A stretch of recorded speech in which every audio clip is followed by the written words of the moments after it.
There's an often silent challenge workers around the country, like Emmanuel Georgioutis, are trying to overcome. We'll reach out if you need anything. Thank you. No worries at all. Anxiety is the most prevalent mental illness in Australia. Managing it while continuing to work isn't always an easy battle. The thing that I've realised is it's okay to not be okay, and just super important to reach out and have a good support network around you. Overseeing a team, especially during COVID uncertainty, exacerbated some of Emmanuel's own anxiety. There'll be times where you just don't want to, you've got no motivation, you don't want to really talk to anybody, you've got this overwhelming feeling in your stomach and it just doesn't go away. He helps calm those feelings with breathing techniques and thinking of his family. During lockdowns, his employer Coates started regular check-ins with all of its workers. That important part about dealing with anxiety is about making those connections and finding someone that you can talk to, because once you start to unburden those things, it often doesn't seem quite as bad. It wants to keep the chat going, recently investing in counselling services to help staff stay mentally well. It can reduce absenteeism. It helps us connect with our people, and I'm sure it helps us retain them from as well.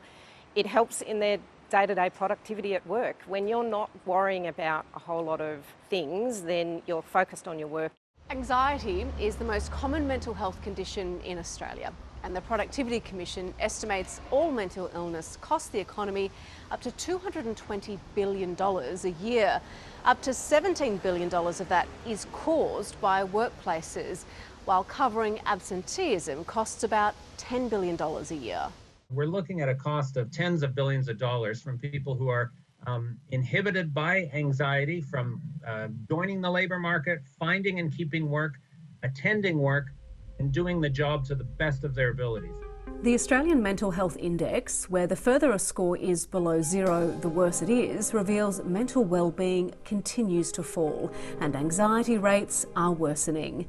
In the workplace, managers have a lower mental health score than non-managers, and incomes also play a big part in people's mental well-being. The payoff of helping people get over anxiety would be enormous for them, first and foremost, and their families, but also for their employers and for the economy.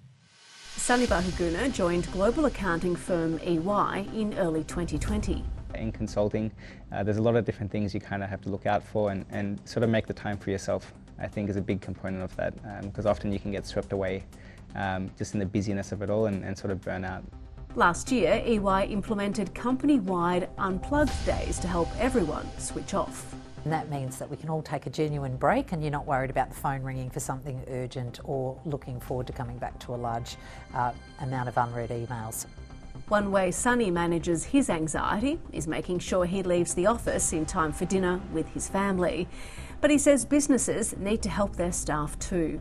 It's not just about having webinars every fortnight or a yoga class. I think it's very much about how can we create a sense of connection within teams and a sense of community.